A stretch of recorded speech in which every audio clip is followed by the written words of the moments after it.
अस्सलाम वालेकुम ग्रेड 4, कैसे हैं आप सब। मैं आपकी उर्दू की टीचर हूँ silk school of tomorrow city campus Bhorwal से। हम लोग उर्दू का पहला सबक पढ़ रहे हैं, खुदा की कुदरत। पिछले सबक में हमने क्या पढ़ा था, आप अपने जहन में एक बार दोहराएं। हमने पढ़ा था कि अल्लाह ताला ने जो भी चीज़ बनाई है वो खूबसूरत है, हिकमत से भरी हुई है और निराली है। और हमने किस किस चीज़ का जिक्र किया था, शाबाश, दिन और रात का। आज हम पढ़ेंगे कि अल्लाह ताला ने हमारे लिए रुत बनाए। रुत का मतलब होता है मौसम, ठीक है। रुत का मतलब क्या है, मौसम। आपको पता है कि एक साल में कितने मौसम होते हैं हमारे मुल्क में? वेरी गुड, हमारे मुल्क में 4 मौसम होते हैं। लेकिन कहीं कहीं ममालिक में ऐसा है कि सर्दी है तो सर्दी ही रहेगी, गर्मी है कहीं बहुत ज़्यादा सर्दी है, कहीं बहुत ज़्यादा गर्मी है। लेकिन हमारे पास सर्दी भी है, गर्मी भी है, बहार, बरसात, ये सब मौसम आते हैं। ये सब अल्लाह ताला की कुदरत है कि उसने हमें अपनी इन नेमतों से नवाजा है, ठीक है।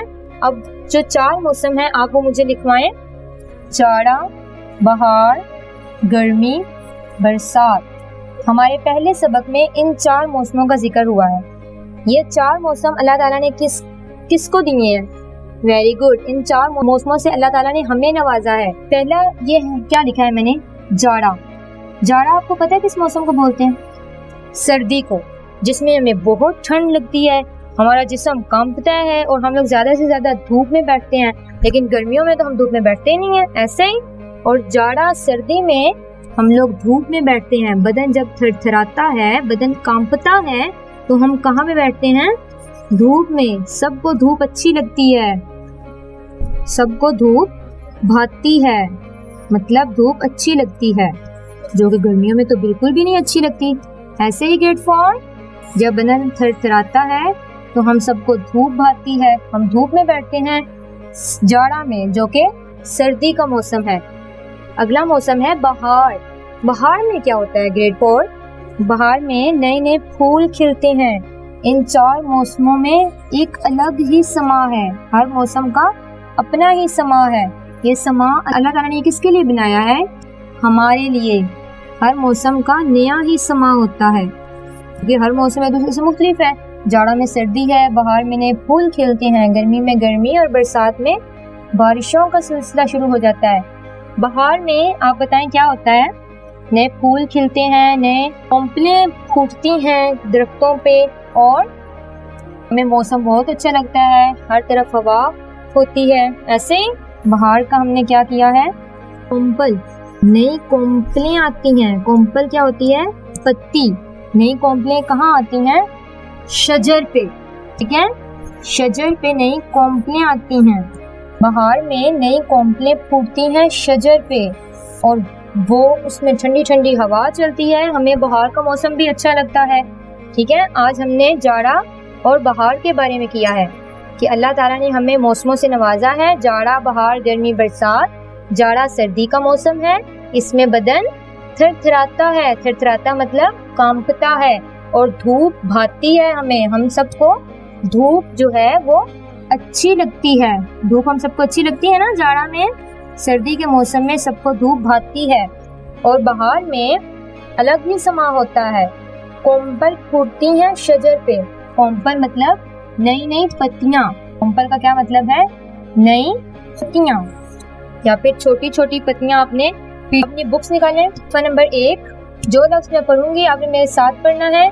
इस लफ्ज के नीचे मैं लाइन लगाऊंगी, आपने उस लफ्ज के नीचे लाइन लगानी है, क्योंकि वो आपकी इमला होगी। अब हम शुरू करते हैं। जाड़ा, गर्मी, बहार, बरसात, हर रुत में नया समा नई बात। हर रुत में नया समा नई बात। जाड़े से बदन है थरथराता, हर शख्स है दिन में धूप खाता। हर शख्स है दिन में धूप खाता। फूटी नई कोम्पलें शजर में, एक जोश भरा हुआ है सर में। ये रीडिंग आपने यहाँ तक पढ़नी है और जिन अल्फाज के नीचे हमने लाइनें लगाई हैं वो आपकी इमला है। आपने उसकी प्रैक्टिस करनी है अपने रफ रजिस्टर पे। आप अपनी नोटबुक्स निकालें, नोटबुक पे आज का दिन और आज की तारीख लिखें। घर का काम पे टिक करें। अनवान है हमारा अल्फाज मायनी। लाइन छोड़ के आप लिखेंगे अल्फाज, एक साइड पे मायनी, दरमियान में आप लाइन लगाओगे آج کا جو ہمارا پہلا لفظ ہے وہ ہے حکمت. میں نے آپ کو پہلے لیکچر میں بتایا تھا کہ حکمت ہے، حکمت سے بھری ہوئی ہے اللہ تعالیٰ نے جو بھی چیز بنائی ہے وہ. حکمت کا کیا مطلب ہے؟ ویری گڈ، آپ کو تو آتا ہے، آپ تو بہت لائک بچے ہو. حکمت کا مطلب ہے عقل. حکمت، اب ہم لکھیں گے حکمت. حکمت کا کیا مطلب ہے؟ عقل. آپ نے اوپر اور نیچے والی لائن کے درمیان میں لکھنا شروع کرنا ہے. ہے آدھا، پھر کاف آدھا، میم آدھا اور تے لائن کے اوپر ہے. حکمت عقل اوپر اور نیچے والی لائن کے درمیان میں لکھنا شروع کریں گے ہم. پہلے عین آدھا، کاف آدھا اور پھر لام آدھا لائن سے نیچے اور نیچے سے بالکل گول. عقل، حکمت عقل. دوسرا لفظ ہے ہمارا دل. دل آپ کو پتہ ہے کس کو کہتے ہیں؟ دل ہوتا ہے جب آسمان میں برسات کے موسم میں اکثر ایسا ہوتا ہے کہ آسمان پہ بادل ایک جگہ پہ اکٹھے ہو جاتے ہیں، ٹھیک ہے، اس کو بولتے ہیں دل. بادلوں کا گروہ بن جاتا ہے، بادل اکٹھے ہو جاتے ہیں، اس کو بولتے ہیں دل. دل کا معنی ہے گروہ، یا پھر دل کا ایک اور معنی ہے بادلوں کا تہ در تہ اکٹھے ہونا. ٹھیک ہے، جب بادل زیادہ سا اکٹھے ہو جاتے ہیں ان کو دل بولتے ہیں. دل کا کیا معنی ہے؟ گروہ، بادلوں کا تہ در تہ اکٹھے ہونا، اکٹھا ہونا. ہم نے کس کا معنی کیا ہے؟ دل کا. اب ہم اگلا لفظ لکھیں گے رت. رت کا کیا مطلب ہے گریڈ 4؟ آج ہم نے کیا ہے شاباش، رت ہے موسم. رت کا مطلب ہے موسم. حکمت عقل، میرے ساتھ پڑھیں، دل گروہ یا پھر بادلوں کا تہ در تہ اکٹھا ہونا. رت کا کیا معنی ہے؟ موسم. یہ تینوں معنی آپ نے لکھنے ہیں اور ان کو یاد کرنا ہے. اگلا صفحہ نکالیں، دن اور تاریخ لکھیں، گھر کا کام پہ ٹک کریں. عنوان ہے ہمارا سوال جواب. کیا سوال ہے؟ آج کا پہلا سوال ہے اللہ تعالیٰ کا شکر کس طرح ادا کیا جا سکتا ہے؟ لکھیں میرے ساتھ، کس طرح ادا کیا جا سکتا ہے آپ بتائیں.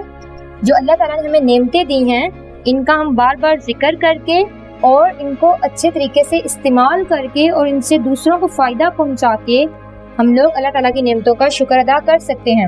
ٹھیک ہے، لکھیں میرے ساتھ، اللہ تعالیٰ کی دی ہوئی نعمتوں کا ذکر کر کے اور ان کو اچھے طریقے سے استعمال کر کے ہم اللہ تعالیٰ کا شکر ادا کر سکتے ہیں. ٹھیک ہے، اللہ تعالیٰ کی دی گئی نعمتوں کا ذکر کر کے اور ان کو اچھے طریقے سے استعمال کر کے اللہ تعالیٰ کا شکر ادا کیا جا سکتا ہے. جب اتنا لکھیں گے، اللہ تعالیٰ کی دی گئی نعمتوں کا ذکر کر کے اور ان کو اچھے طریقے سے استعمال کر کے شکر ادا کیا جا سکتا ہے. بس جواب مکمل ہو گیا. اللہ تعالیٰ کی دی گئی نعمتوں کا ذکر کر کے اور ان کو اچھے طریقے سے استعمال کر کے اللہ تعالیٰ کا شکر ادا کیا جا سکتا ہے. ذکر کر کے کہ جتنا بھی ہم سے ممکن ہو سکے اللہ تعالیٰ کی نعمتوں کا ذکر کریں اور اللہ کا شکر ادا کریں کہ اللہ نے ہمیں یہ نعمت دی. اور اس کو استعمال ہم کیسے کریں گے؟ جیسے ہم اپنے ہاتھوں سے لکھ رہے ہیں، آنکھوں سے دیکھ رہے ہیں، کانوں سے سن رہے ہیں، ان کو ہم استعمال کر رہے ہیں. استعمال کریں گے تبھی ہم اللہ تعالیٰ کا شکر ادا کر سکتے ہیں. ٹھیک ہے، آپ نے بھی اللہ تعالیٰ کا زیادہ سے زیادہ شکر ادا کرنا ہے کہ اللہ تعالیٰ نے ہمیں اتنی سی نعمتیں دی ہیں. ٹھیک ہے، جو ہم نے سوال لکھا ہے اس کے میرا رجسٹر پریکٹس کرنی ہے، املا کی پریکٹس کرنی ہے اور الفاظ معنی کی بھی. ریڈنگ کو بھی زیادہ سے زیادہ پڑھا کریں تاکہ آپ کو کوئی بھی لفظ مشکل نہ لگے. باقی ہم انشاءاللہ تعالیٰ اگلے لیکچر میں کریں گے. اپنا بہت سا خیال رکھیے گا. اوکے، اللہ حافظ.